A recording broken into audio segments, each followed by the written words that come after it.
નમસ્કાર, Gujarat weather update સાથે હું છું ભગવતી વિશાવડિયા। છેલ્લા ઘણા દિવસથી આપણે જોઈ રહ્યા છે કે દેશ અને રાજ્યના વાતાવરણમાં ખૂબ મોટો પલટો આવી રહ્યો છે। આમ તો ઉનાળો અત્યારે પૂરો થવાને આરે છે, કારણ કે મે મહિનામાં કાળઝાળ ગરમી પડતી હોય છે અને આપણે જોયું છે કે મે મહિનાના છેલ્લા અઠવાડિયાથી દેશના હવામાનમાં પણ ખૂબ મોટા ફેરફારો આવી રહ્યા છે।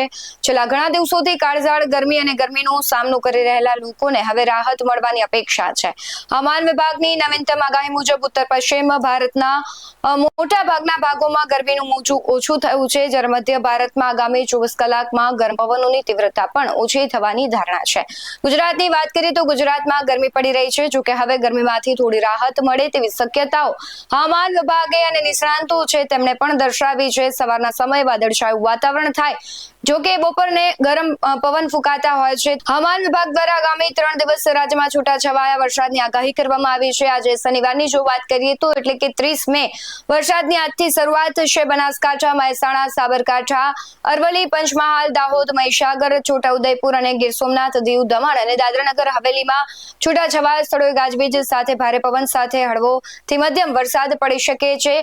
રવિવાર એટલે કે 31 મેની જો વાત કરવામાં આવે તો ઉત્તર ગુજરાતના મોટાભાગના જિલ્લાઓ જેમ કે બનાસકાંઠા, મહેસાણા, સાબરકાંઠા, અરવલ્લી, ખેડા, આણંદ, પંચમહાલ, દાહોદ, મહીસાગરમાં થોડા સ્થળોએ અને દક્ષિણ ગુજરાત તથા ગીર સોમનાથ, દીવમાં છૂટાછવાયા સ્થળોએ વરસાદની સંભાવના છે। ટૂંકમાં કહીએ તો સૌરાષ્ટ્ર અને દરિયાકાંઠાનો જે વિસ્તાર છે ત્યાં વરસાદ પડી શકે છે।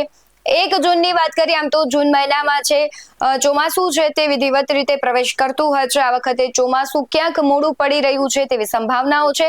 આ બધાની વચ્ચે આપણે 1 જૂનની વાત કરીએ તો આ દિવસે ગુજરાતના તમામ જિલ્લાઓમાં ઘણા સ્થળોએ વરસાદ પડી શકે છે, જ્યારે દક્ષિણ ગુજરાત અને સૌરાષ્ટ્ર કચ્છના કેટલાક જિલ્લાઓમાં છૂટોછવાયો વરસાદ પડી શકે છે। રાષ્ટ્રીય રાજધાની દિલ્હીની જો વાત કરીએ તો કેટલાક દિવસોથી ગરમીથી લોકો પરેશાન થઈ ચૂક્યા છે। હવામાનમાં રાહત આવે તેવા સંભાવનાઓ દેખાઈ રહી છે, એવી ધારણાઓ અત્યારે થઈ રહી છે। હવામાન વિભાગે પણ આગાહી કરી છે। તેમણે કહ્યું છે કે વરસાદ અને વાવાઝોડા 31 મે સુધી ચાલુ રહેવાની ધારણા છે। 30 મેના રોજ દિલ્હીનું મહત્તમ તાપમાન 34 ડિગ્રી સેલ્સિયસ અને લઘુત્તમ તાપમાન 26 ડિગ્રી સેલ્સિયસ આજના દિવસ માટે રહેવાની ધારણાઓ છે। સાથે જ 31 તારીખની વાત કરીએ તો વાવાઝોડા અને ભારે વરસાદની ચેતવણી પણ જારી કરવામાં આવી છે। પ્રતિકૂળ હવામાન દરમિયાન લોકોને સાવધાની રાખવાની પણ સલાહ આપવામાં આવી છે। ઉત્તર પ્રદેશની જો વાત કરીએ તો હવામાન સંપૂર્ણપણે બદલાઈ ગયું છે।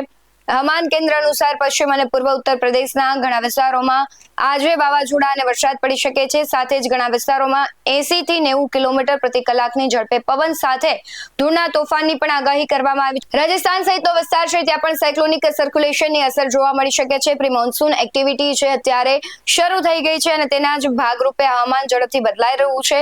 જયપુર હવામાન કેન્દ્ર અનુસાર એક નવું પશ્ચિમી વિક્ષેપ સક્રિય થયું છે, જેની અસરો 30 અને 31 મેના રોજ સૌથી વધુ જોવા મળશે। સાથે જ ત્યાં જોધપુર, જયપુર, ભરતપુર, અજમેર, કોટા સહિતના જે વિસ્તારો છે ત્યાં પણ ભારે વાવાઝોડા સાથે વીજળી અને વરસાદની આગાહી કરવામાં આવી છે અને આ સમયગાળા દરમિયાન પવનની ગતિમાં ફેરફારો જોવા મળી શકે છે। બિહાર સહિતનો જે વિસ્તાર છે ત્યાં પણ હવામાનમાં ફેરફાર આવશે। ખાસ કરીને 30 મેના રોજ એટલે કે આજે દરિયાકાંઠાના પશ્ચિમ બંગાળમાં પણ ઘણી જગ્યાએ વાવાઝોડા, વીજળી અને 40 થી 50 કિલોમીટર પ્રતિ કલાકની ઝડપે પવન ફૂંકાવાની શક્યતાઓ વ્યક્ત કરવામાં આવી છે। આગામી દિવસોમાં દેશ અને રાજ્યમાં હવામાનમાં ખૂબ મોટા પલટા આવવાના છે। સાથે જો આજની વાત કરીએ તો અરવલ્લી અને મહીસાગરમાં મેઘરાજાની ધમાકેદાર એન્ટ્રી થઈ ગઈ છે।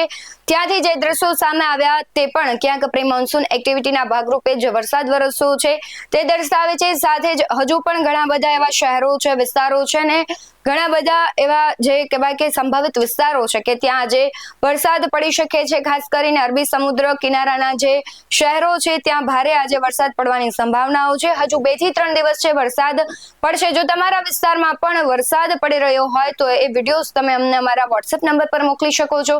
બાકી આવા જ વધુ અહેવાલો સાથે ફરી મળતા રહીશું। તમે અમારી YouTube ચેનલને સબસ્ક્રાઇબ કરવાનું, અમને Facebook અને Instagram પર ફોલો કરવાનું ભૂલશો નહીં। બાકી અમને અપડેટ્સ મેળવવા માટે જોતા રહો BS9 TV ન્યૂઝ। નમસ્કાર।